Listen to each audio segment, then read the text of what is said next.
Let's take a moment to talk about wood carving. No, not that kind of wood carving. I'm talking about wood carving with a chainsaw.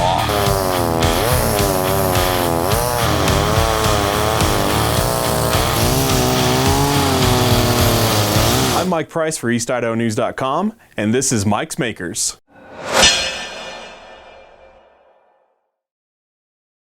I'm Randy Campbell, and I'm from Shelley, Idaho, and I'm a wood carver. This one is going to be a sitting bird. A sitting bird? Yeah, okay. A purging. It's going to purge on this log. The main tool I use is a chainsaw. It does main cuts and most all the cuts, except for I do use a grinder and a couple of small tools, do fine tuning, like, you know, eyes and different little things, detail, feathers, whatever. I got into it because I seen someone else do it, and that just really sparked my interest. And so I think, shoot, I went and got more detail as I watching videos on maybe YouTube. And then I got a chainsaw and I went out and I started whittling at it and just went crazy on that. After, of course, like what you see now is like you debarked it. Get that all off there so you know what you got, and you got a good sized log. Make sure your saw is good shape, ready to rock and roll, and then you get something in your mind, what you're planning on carving, and then go at it. Okay, go ahead. Okay. Chainsaw cut 101.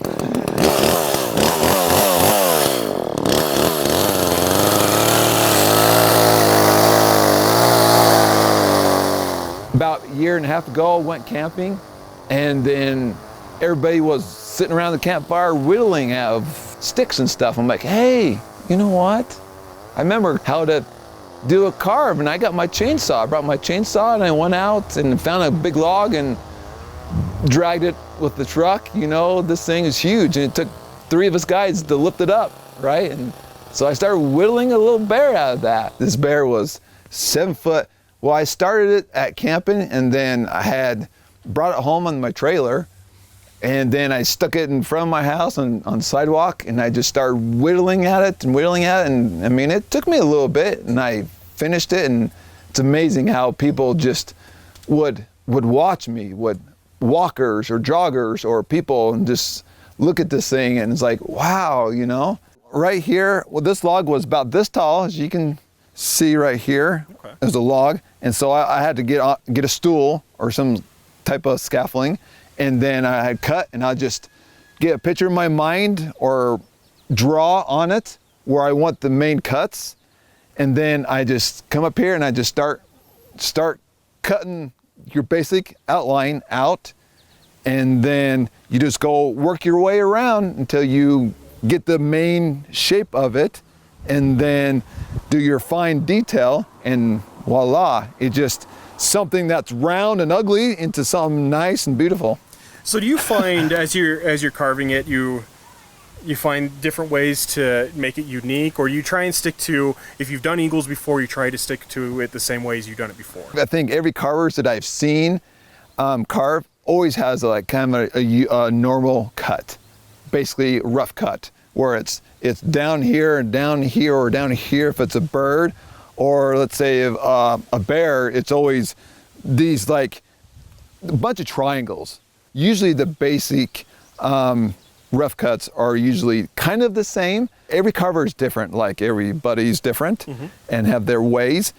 You just go about where it's comfortable for you. How do you do it, or how you think, and you just shape it the way you think. This is one that your neighbor purchased. Yeah. That's completely done.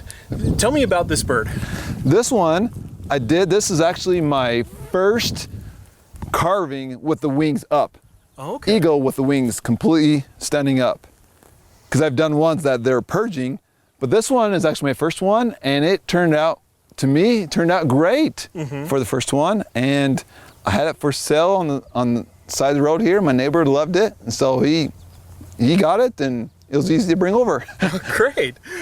And this is a finished product, done, start to finish, done. Why do you do this? I do this because I enjoy it. It's like Why do people walk in the sand? Why do people take certain drugs to make them feel good, feel like something that they get away, you know, gives them that peaceful moment. When I'm cutting a bear, starting that chainsaw and start wheeling a log into something, it just is like a drug. It just gives me that high, which is that comfort, that enjoyment. Could you show me exactly what these different parts that you're carving out are going to shape up to be? Yeah. Well, first, like I said, with a lot of things, like I said with the bear, triangles, you stick with a lot of triangles, shapes, because everything has triangles for some reason. Here I will cut in, for starters, I cut in this side here and this side here, because that gives you kind of starting to shape the head. Always start with the head.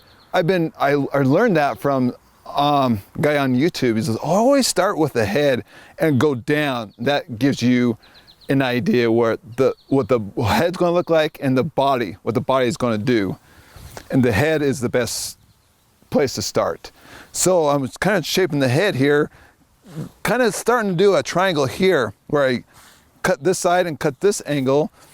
And then this is where the beak, I'm starting to do the beak, then starting around the head. Okay. And then we'll go do the rest. Okay, and so you told me before that this is ultimately going to be a bird on a perch. Mm-hmm. So this is going to be the beak around here. Mm-hmm. You're rounding the head. Okay, very cool. Well, I'll let you get back to work then. I'm not just a wood carver. I started out as I enjoyed working on cars. And so I made a profession, went to school, worked on it here and there.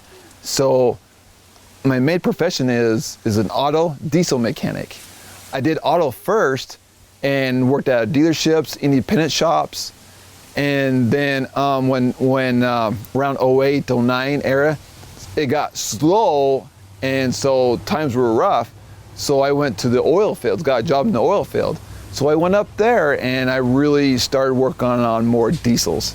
From having these two skills that I learned as an auto mechanic has really taught me how to do other things, especially because I didn't like hiring people per se, doing most of these things. I'm thinking I can do them. If I know how to fix a car and do things to the car that I can, why couldn't I do more? I've really kind of taught myself to do other things. After all that, with this wood carving, it just took off because I just seen people's reactions and just thought, this is really something. This thing's a monster. It is 10 foot tall and it's about 5 feet around. Oh my so God. This is going to be huge. It's going to take me more than this. This probably take me a week to do. Wow. If not maybe a month. Right. Probably a month. Right. So what's your plan for this?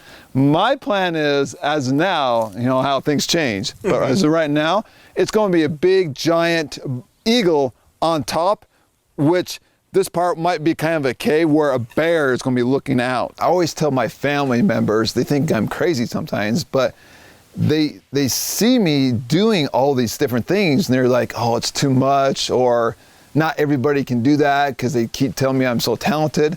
But maybe so, but I think everybody's talented. Maybe some have more of a knack for certain things. Yes, that's what makes the world turn, we do. But really, I set myself where I can think, you know, why do I have to limit myself to one thing? No, go on. I force my mind to go and do more. I like it. And so I tell them, you can do it. You know, get some saws, let me show you, you know, boom. I think anybody can do it, but just, I guess, not everybody has the knack, I guess. Randy, thank you so much for letting me come and see your artwork, really. Yeah, this has been fascinating to watch. I'm looking forward to seeing what this is going to look like as a finished product. How can people get a hold of you if they want to purchase one of your carvings or perhaps commission one? Well, I don't have a website yet. I'm working on it. So when that happens, they can get on my website. But until then, give my number? Sure. Or my number is 208-346-0461. That's my cell number. You can get a hold of me anytime there. And, you know, make an order. Okay, sounds great. Again, thank you so much. It's been a You pleasure to bet. meet you. Thank you.